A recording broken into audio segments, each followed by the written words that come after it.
Univille, uma universidade em movimento.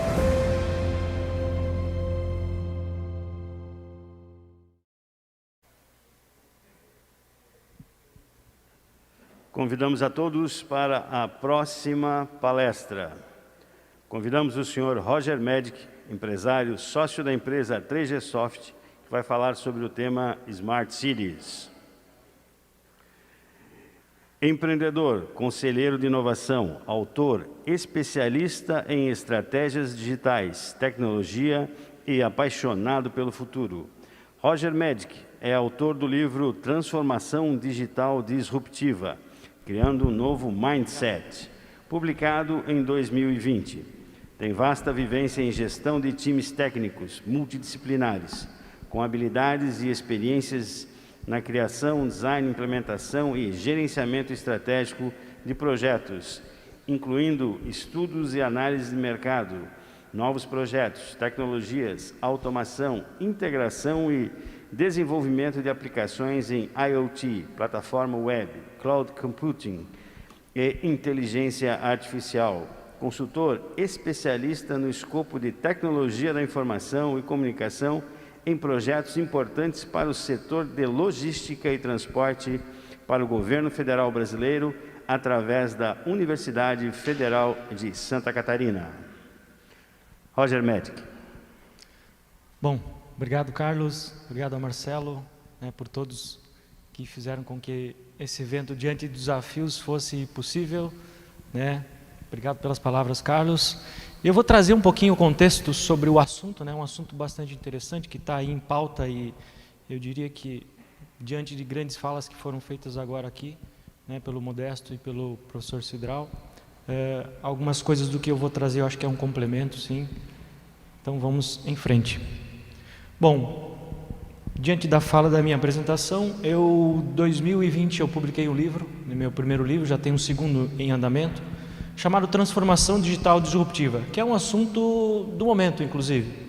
Eu comecei a estudar sobre esse assunto em 2016 e no capítulo 7 do livro eu trago as cidades e a transformação digital. Falando justamente no contexto e no conceito de cidades como plataformas, cidades inteligentes, as cidades do futuro, estratégias também para projetos de cidades inteligentes.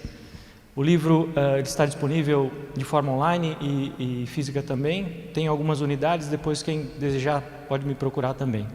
Bom, diante também de um cenário bastante complexo que a gente vive e de tanta notícia que às vezes nos deixa aí bastante preocupados com o futuro, vou falar algumas coisas aqui antes de falar sobre o tema de cidades inteligentes, sobre algumas coisas positivas em relação ao nosso planeta, ao mundo, E para isso eu trago esse livro que foi publicado no Brasil, chamado Factfulness, que tem aí justamente opiniões baseadas em fatos, Muitas vezes as informações que a gente tem realmente aí às vezes não fazem sentido pela questão da realidade, porque são informações que a gente recebe, E muitas vezes a gente não busca aí entender se essas informações realmente são reais ou não. E ele começa o livro fazendo uma grande pergunta, O que vocês acham que aconteceu com a pobreza absoluta na Terra nos últimos 20 anos? Ela dobrou de tamanho, ela continua a mesma ou a gente conseguiu reduzir aí pela metade a pobreza absoluta na Terra? Essa pergunta foi feita em alguns países no mundo, 5% dos respondentes nos Estados Unidos acertaram, Na Europa e no Reino Unido foi um pouco mais, cerca de 9% dos respondentes acertaram essa pergunta. E a verdade sobre isso é sim, nós conseguimos reduzir pela metade a pobreza global absoluta na Terra. Outro ponto interessante, então, há 200 anos atrás, lá em 1821, e diante de todos os fatos que o livro apresenta, sempre baseado em dados, nós tínhamos aí cerca de 85% da população vivendo em pobreza absoluta. Hoje nós estamos aqui com cerca de 9,4% apenas. Então sim, quando a gente compara, realmente a gente mudou drasticamente. Está bom? Não. Ainda devemos e precisamos melhorar esse contexto. Mas o fato sim é que melhorou bastante. Outro dado interessante, outro índice que o autor apresenta no livro, né, justamente aí com base em alguns indicadores que falam sobre educação, economia e outros diversos, ele fala sobre a mortalidade infantil até os 5 primeiros anos de idade, né? Então, em 1965 nós tínhamos aqui cerca de 125 países que eram considerados subdesenvolvidos, e hoje nós estamos aqui com cerca de apenas 13 países. Então, novamente, traz um pouquinho do quão positivo a gente evoluiu como sociedade, como mundo, né? As coisas vêm realmente mudando. E todos os cenários, em todas as informações que o livro trata, em todos os indicadores, sim, a gente evoluiu como sociedade, como humanidade, né? Porém, obviamente, a gente tem diversos desafios, né? E aqui um ponto interessante, diante de tanta coisa positiva, tanta coisa bacana que acontece, a mídia virou um grande negócio nesse século, né? Vende-se mais notícia ruim do que notícia boa. E a gente pode fazer um meia-culpa nosso também, porque a gente acaba muitas vezes compartilhando as informações, WhatsApp, mídias sociais, sem muitas vezes a gente justamente verificar as fontes, né? Simplesmente a gente compartilha. Por isso que as fake news, elas crescem exponencialmente, né? Justamente porque a gente gosta de compartilhar mais coisas negativas do que coisas positivas. Bom, nos últimos 100 anos, 1921, nós tínhamos aí cerca de 1,8 bilhão de pessoas morando, né, aliás, habitantes no mundo. 2021, nós temos aí cerca de 7,8 bilhões de pessoas. Ou seja, nos últimos 100 anos, nós adicionamos na Terra cerca de 6 bilhões de pessoas. E estima-se que em 2021, nesse ano, nasçam no mundo inteiro cerca de 140 milhões de crianças. Então é um dado bem interessante para a gente analisar o contexto dos últimos 100 anos. E nos últimos 100 anos também o mundo passou a ficar mais urbano, né? E só para a gente ter uma ideia de grandeza, as cidades ocupam apenas 2% do território do planeta, né? Então olha a concentração de pessoas que a gente tem num pequeno espaço de local, né? E nos últimos 100 anos, obviamente, tudo mudou muito, né? Principalmente agora com a aceleração das coisas, mas eu costumo dizer, inclusive uma frase que eu trago no livro, que eu falo que velhos problemas persistem e ganham escala, e novos problemas surgem a cada dia, né? Então, diante de tanta mudança, muitos problemas ainda a gente não conseguiu resolver até hoje, né? Bom, quando a gente olha aqui para esse gráfico, segundo a ONU, né, nós temos aqui, em 2050, cerca de 67% da população no mundo tende a viver em cidades. Pode ser, né, eu até coloquei um contexto aqui, pode ser que isso mude um pouco, esse dado. Por quê? Justamente pelo fato de que os novos hábitos, a digitalização das coisas, a descentralização, né, o home office, o trabalho híbrido, isso tende a mudar um pouco. Então pode ser que esse dado no futuro não seja mais 67, pode ser que seja um pouco menos, mas só para a gente considerar. E outro fato interessante, quando a gente pega essa realidade do Brasil, né, a área brasileira aqui, se nós pegarmos, as cidades correspondem, ou elas estão concentradas em apenas 0,63% do território do Brasil. E elas concentram cerca de 84,3% da população. Ou seja, em menos de 1% do território do Brasil, a gente tem mais de 160 milhões de brasileiros vivendo. Então, novamente, a concentração de pessoas nas cidades é bastante alta. E isso carrega aí alguns desafios interessantes. Bom, falando um pouquinho da evolução, né? O planeta Terra tem cerca de 4,5 bilhões de anos. Nós estamos na Terra há cerca de 200 milhões de anos. E nos últimos 200 anos nós fizemos aí realmente as grandes modificações, né? O ser humano foi o responsável por fazer as mudanças e nos trazer até aqui, nesse estado. Bom, e obviamente, quando a gente pega a história das pandemias, né, há mais de 3 mil anos que a gente já vive com pandemias. Então a pandemia não é algo novo, né? Se a gente pegar aqui varíola, peste bubônica, né, a cólera, gripe espanhola e 2020 o C19. Então, só de cólera, por exemplo, a gente teve 7 pandemias. Então, a gente convive já há mais de 3 mil anos com esse contexto. Bom, a revista The Economist colocou na versão da capa de março de 2020 o ano em que a Terra parou. E aí eu faço uma pergunta, será que no futuro a gente vai olhar para esse momento e realmente saber, né, olhar e dizer, realmente será que a Terra parou ou será que foi o ano em que a Terra acelerou? Então é uma pergunta que a gente pode responder daqui a pouco, né, daqui a algum tempo. E entrando então, portanto, no contexto de cidades inteligentes, muito tem se falado, mundo afora, né? Eu comecei a estudar sobre esse assunto no final de 2016, e quando a gente olha as teorias, são inúmeras, né? O que é uma cidade inteligente, então tem várias versões, várias modalidades. E diante de tudo isso, de todas essas versões, eu acabei adaptando uma minha, que inclusive eu trago ela também no livro, que uma cidade inteligente, né, ela pode ser considerada quando o ambiente conspira a favor do cidadão. Eu acho que a partir dessa visão, sim, a gente pode dizer que a gente tem uma cidade inteligente. E aqui pode não entrar o conceito e o contexto da tecnologia. Eu posso ter uma cidade analógica, mas se o ambiente conspira a favor do cidadão, ela pode ser considerada uma cidade inteligente. Não necessariamente é usando a tecnologia, né? Bom, e o que está sendo feito, né, a nível global, a nível mundial, sobre cidades inteligentes? A gente vê que quando a gente mergulha nesse mundo, nesse contexto, desde a década de 80 nos Estados Unidos, vem se falando sobre cidades inteligentes, né, principalmente devido à migração urbana. E nos últimos 30 anos tudo mudou muito, né? Um contexto que antes era apenas tecnologia, né, passou a ter aí outras vertentes, outras virtudes.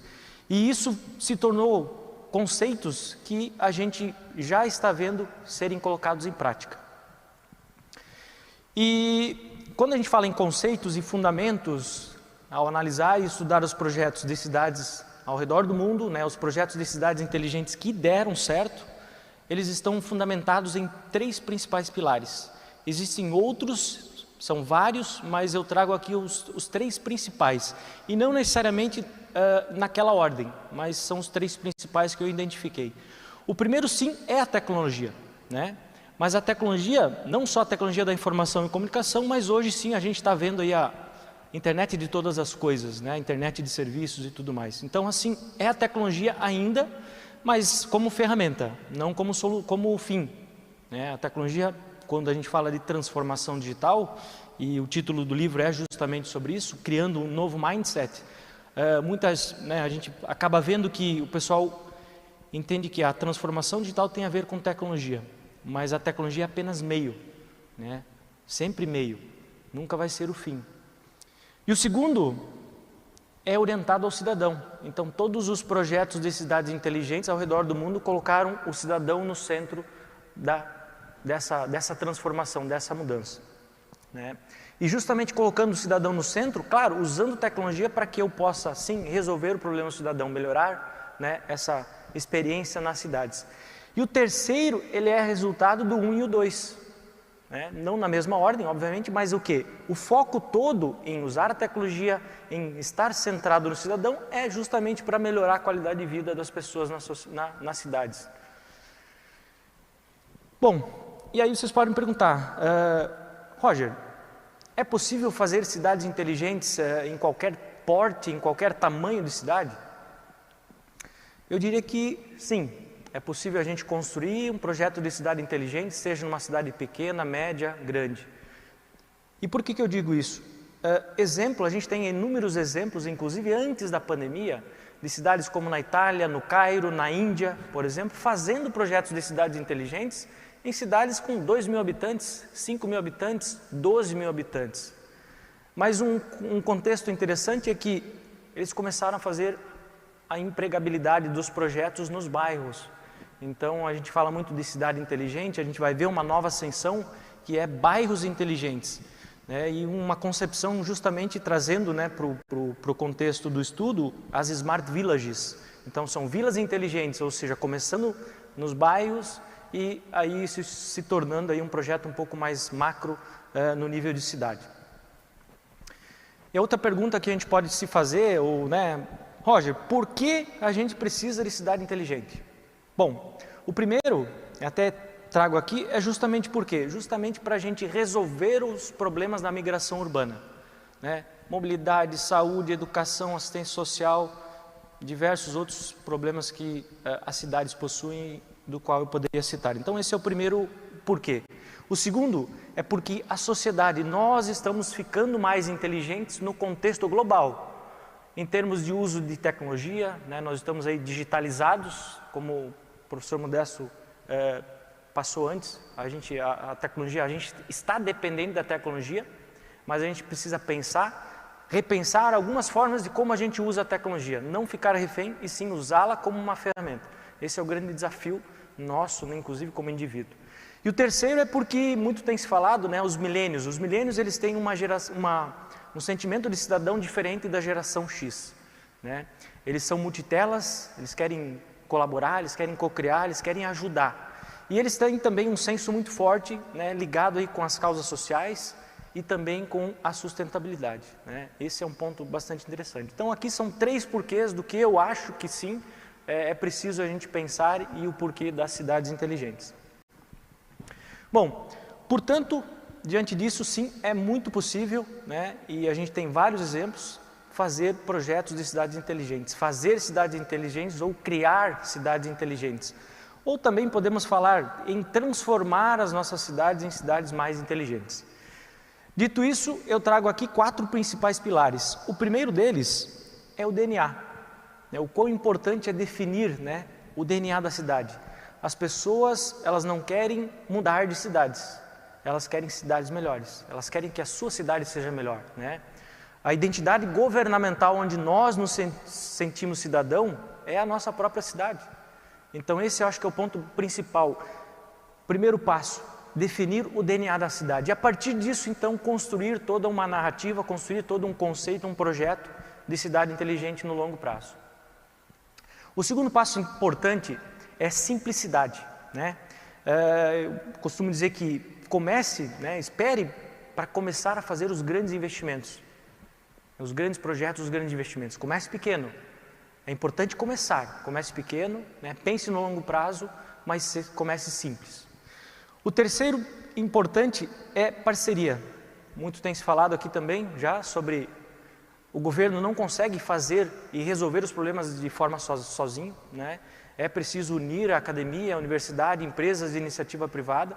E aqui quando a gente fala sobre investimento, né, não pergunte quanta verba, né, a cidade, o município tem para investir. Mas, ao contrário, o que eu posso dar como cidade em troca, né, para os parceiros que possam, e estão ávidos inclusive, e têm recurso financeiro para investir nas cidades. Então esse é o ponto interessante, parcerias. E para fechar os 4 principais, na minha visão, e dentro do estudo, são as PPPs, né, que são as parcerias público-privadas. São os instrumentos aí que têm dado certo, né, e estão sendo implementados não só aqui no Brasil, que eu vou trazer alguns dados, mas mundo afora. Então os grandes projetos que demandam grandes investimentos, né, só foram possíveis através das parcerias público-privadas. Então são 4 principais que eu trago aqui. E prova disso está aqui, né? Mais de 51 projetos que já foram assinados no Brasil, né? Beneficiando aí mais de 35 milhões de habitantes com investimentos de 17 bilhões de reais. Além disso, os mais de 422 projetos que estão em tramitação e andamento, né? Que visam aí beneficiar mais de 50 milhões de habitantes e investimentos na ordem de 36 bilhões de reais. Então sim, aqui a gente está falando de projeto de iluminação pública, que é voltado para as cidades, a modernização da iluminação, né, que vem trazer eficiência, economia e uma série de outros benefícios, segurança. Então sim, é possível fazer, basta querer. Diante disso, eu trago aqui também 3 tendências, não são novidade nenhuma, mas são 3 tendências que visam aí a tomar uma forma bastante interessante. A questão da localização, né, a valorização do local, do comércio local, né, tende aí a ser uma tendência bem interessante, né, o sentimento de solidariedade. A segunda, sim, é a tecnologia de ponta, mas aplicada ao cidadão, no uso dessa colaboração das cidades. E o terceiro é a ascensão das cidades-estado. A gente vai ver aí algumas cidades ao redor do mundo ganhando mais força, pujança, né, e eu vou falar um pouquinho cada uma delas. Então a primeira, quando a gente fala de localização e globalização, nós estamos sim globalizados e vamos continuar sim globalizados, porém dando um foco mais para o local. A gente viu que o fenômeno do lockdown, distanciamento social, fez com que a dinâmica nossa, o nosso hábito mudasse, a dinâmica das cidades mudasse. Então isso retrata aí uma nova concepção, inclusive em termos de pensamento e justamente a valorização mais do local. Eu vou falar um pouquinho também mais à frente sobre isso melhor. O segundo, aliás, dando sequência no primeiro. Dito isso, por exemplo, na Itália foi sancionada uma lei sobre micromobilidade em que o governo, por exemplo, com cidades acima de 50 mil habitantes, ele está fazendo um subsídio de 50% do investimento que se faça em micromobilidade. Então, comprar uma bicicleta, um patinete, enfim, incentivando a utilização do transporte da micromobilidade.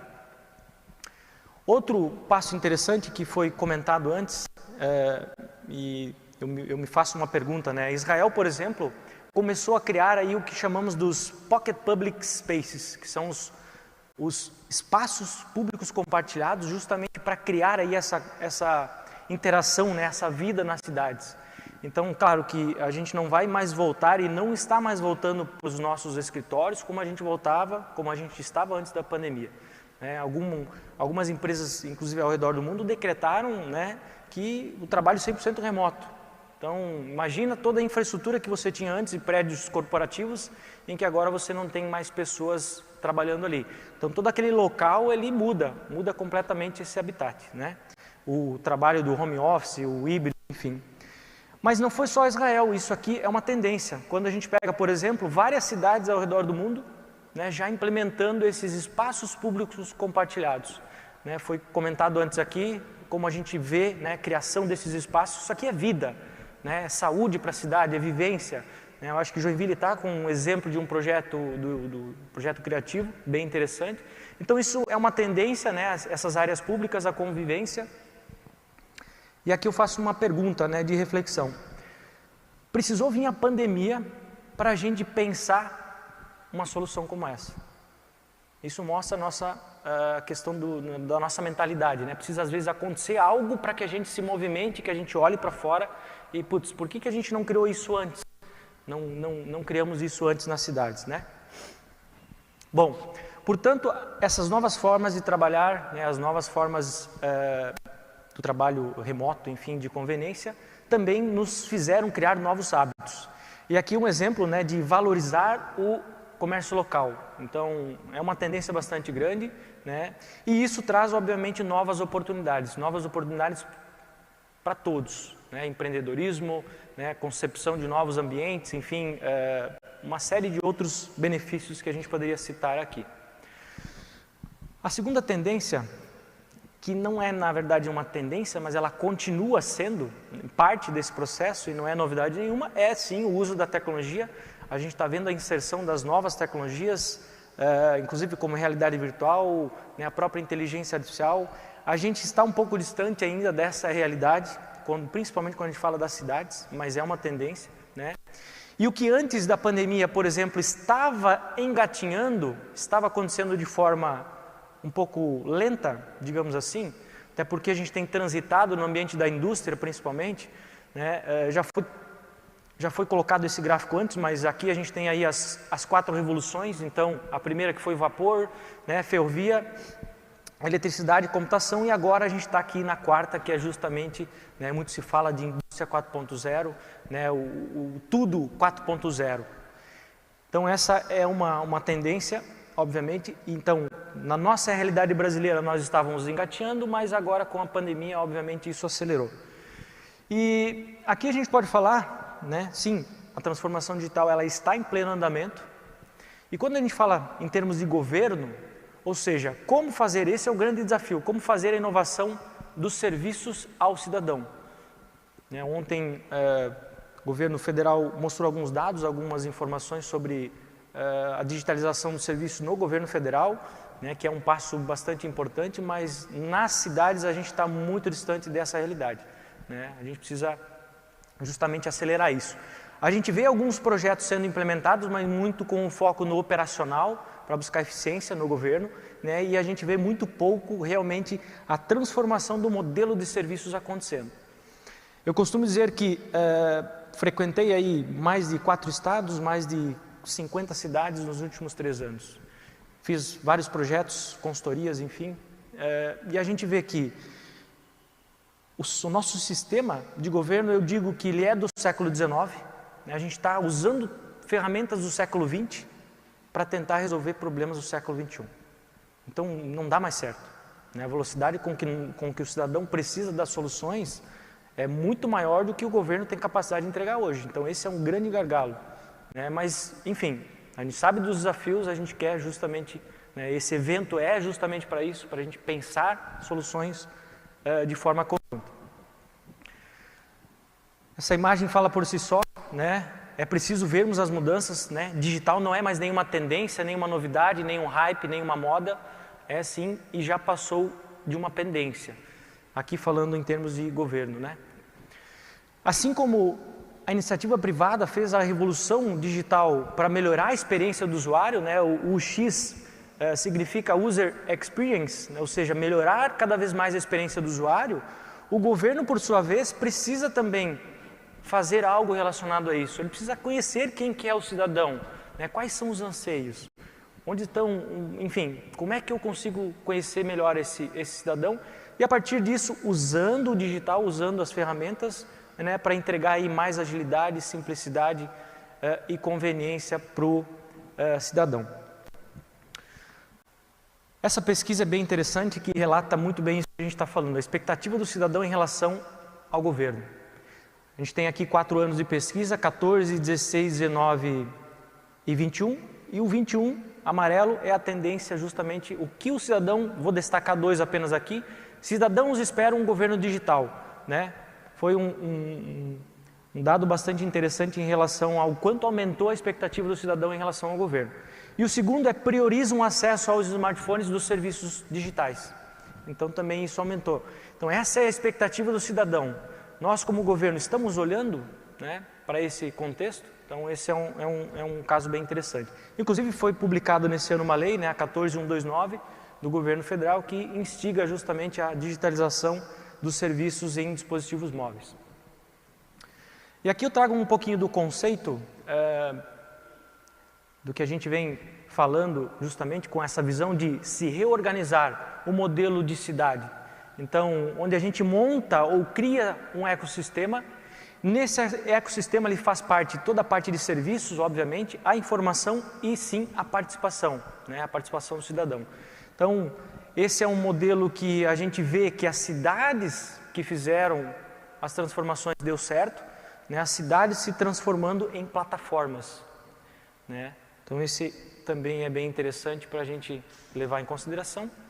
Dito isso, esse aqui é um exemplo de um projeto, inclusive idealizamos esse projeto, criamos essa plataforma chamada City Open, né, justamente vindo com o conceito e o contexto de poder ajudar as cidades a acelerarem a transformação digital, começando justamente pelos serviços, a integração das secretarias, né, para que a gestão pública consiga ter uma visão do todo no contexto geral da cidade, justamente colocando o cidadão no centro, né, você tendo todos os membros aqui, todas as secretarias, subprefeituras, enfim, olhando para o todo da cidade.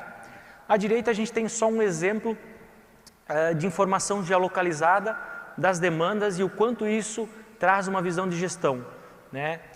A primeira imagem é mais a geolocalização e a segunda a gente consegue ver um mapa de calor, ou seja, o vermelho representa que eu tenho mais solicitação, mais demanda, mais problema, então eu vou usar a tecnologia a meu favor, nesse caso, como uma ferramenta para que eu possa tomar uma atitude e empenhar toda uma solução em cima disso. O projeto recebeu o selo do GovTech, que é da Brasil Lab, que é uma aceleradora de startups voltada para as cidades, né, agora recentemente, e a gente tem de levar esse projeto aqui para mais cidades. Ele está disponível hoje para 5.570 municípios, então qualquer um pode baixar o aplicativo, usar, experimentá-lo, né? E depois quem quiser saber mais pode entrar no site cityopen.com.br e poder fazer contato direto lá. Bom, além disso a gente tem outros desafios pela frente, né? O exemplo do comércio eletrônico, nós estamos vendo aí a inserção justamente cada vez mais nós estamos comprando online e essa compra online, inclusive a gente tem dados aqui da economia, né? Esse delivery tende a gerar uma economia de girar, né, em torno de 44 bilhões de dólares até 2024. Então, mais pessoas comprando no online, eu preciso entregar tudo isso. Como que eu entrego? Então, a gente está vendo alguns detalhes, algumas imagens aqui, por quê? Como é que a gente vai repensar as nossas cidades? Pode ser que isso esteja muito longe das nossas realidades, mas não das cidades grandes. E pode ser que daqui a pouco isso esteja assim nas nossas cidades, né? Então a gente vai estar dividindo aí, quem sabe, as calçadas, as ruas com bicicletas, com motocicletas, com robôs, com drones, ou seja, como que a gente repensa as nossas cidades para esse tipo de ambiente, né? Esse material que foi publicado pelo Fórum Econômico Mundial também, muito interessante, chamado de Pandemia, Pacotes e Vacinação Pública. Eu aconselho depois buscar mais informação, é muito interessante. E nesse estudo todo, falando justamente sobre a última milha de entrega, né, o last mile, provocado justamente pela ascensão do comércio eletrônico, ele tende, segundo o estudo, a aumentar, né, o trânsito de veículos nas cidades em cerca de 36% até 2030. Então, se hoje a gente já tem problema de mobilidade nas cidades, você imagina se isso aqui se torna realmente esse estudo, essa visibilidade, né? E o relatório também aponta que o governo será o responsável por organizar essa logística toda, né? Por quê? Porque isso tem impacto justamente na questão da poluição, mobilidade, dois fatores que estão muito fortes aí em termos de meio ambiente e saúde. Então, cabe aqui a gente também olhar para esse contexto como cidades, como planejadores, enfim, e levar isso em consideração. Bom, e a terceira tendência, as cidades-estado, né? Nós tínhamos aqui justamente esse fenômeno já acontecendo no passado, né? Veneza era uma delas. A gente está realmente aqui indo para um contexto que está mudando, né? E mudando cada vez mais rápido. E o caso recente, que é o do Brexit, né? A saída do Reino Unido da União Europeia nos mostrou justamente isso, então a força de expressão. E eu trago dois projetos de exemplo, por exemplo, Barcelona, a prefeita Ada Colau, né, ela forçou agora justamente o reinvestimento num projeto que já tinha sido iniciado no passado, que é justamente o quê? Menos carros e mais pessoas, né? E eles deram o nome desse projeto de Super Ilhas. Aqui a gente pode ver um exemplo, então esse projeto do antes e o depois. Esse projeto ele tem um investimento muito baixo, porque você simplesmente faz algumas pinturas, coloca alguns playgrounds, né, e você cria essas áreas priorizando justamente as pessoas. Então, tirando os veículos de circulação nas áreas principais e dando mais vida para as pessoas. Outro caso interessante é de Paris, né, a prefeita Anne Hidalgo, que também foi reeleita agora para o segundo mandato, com um projeto chamado de 15 minutos ou um quarto de hora. O que significa esse projeto? Particularmente, eu achei muito interessante essa iniciativa, é um projeto que nos faz repensar, por exemplo, em que a construção da cidade, o modelo de cidade, né, para que o cidadão consiga, a no máximo 15 minutos da sua residência, ele ter acesso a todas as comodidades sociais, né, alimentação, educação, enfim, todos os serviços estejam ali no máximo a um quarto de hora, seja a pé ou de bicicleta.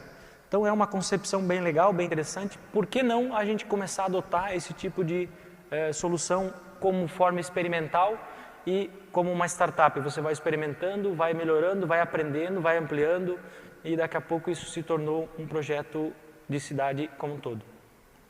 Bom, então antes se falava muito sobre cidades inteligentes no contexto macro.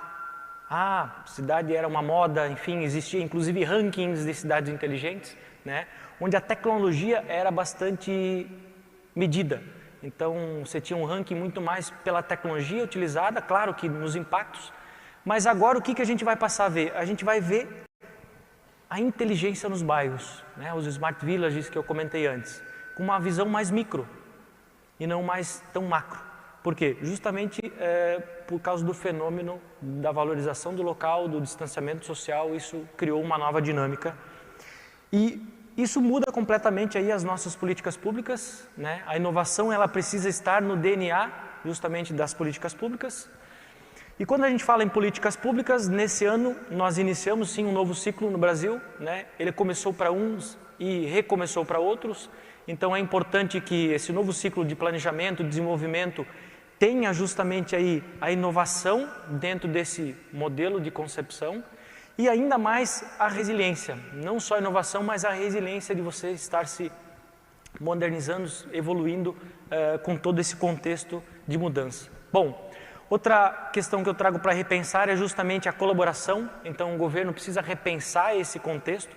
Nós víamos antes muitos falar-se, né, universidade, empresa e governos, na tríplice hélice, e agora a gente passa a ver que eu preciso de mais atores para que a gente consiga colocar tudo isso em prática. Então, governo, empreendedores sociais, principalmente, que entram para assistir onde o governo não consegue, né, a sociedade civil, empresas, academia, e isso tudo em torno de, por exemplo, a economia 4.0 e a sociedade 5.0. Vou trazer 2 slides para a gente desmistificar o que seria, né, a economia 4.0 no contexto de sociedade. Quem moldará a sociedade no futuro não serão os governos, e sim a iniciativa privada. Então, em termos de sociedade, isso muda a nossa visão de como as coisas são hoje. O segundo, quando a gente fala de estratégias, né, a visão de longo prazo com sustentabilidade é o que também direciona aí as cidades para essa nova economia. Quando a gente fala de talento, quanto mais tecnologia, quanto mais automação, quanto mais inteligência artificial eu utilizo para tomar decisão, mais o talento humano se torna valorizado. E quando a gente fala em tecnologia, sim, a 4ª revolução industrial ela vai continuar, né, acelerando, e agora muito mais com o foco de conectar o digital com o físico. Os negócios que não se tornarem digitais, como foi já mostrado antes, não vão perder relevância nos próximos anos. E quando você perde relevância, a ruína, como diz Sêneca, né, a ruína é certa. E quando a gente fala em sociedade 5.0, nós estamos migrando aqui de uma sociedade da informação para uma sociedade mais inteligente, a sociedade superinteligente. O Japão trouxe isso em 2016, chamando de Smart Society 5.0, né? É uma ascensão também. E quando a gente fala sobre esse contexto, o que é uma sociedade 5.0? É uma sociedade mais preocupada com os problemas sociais.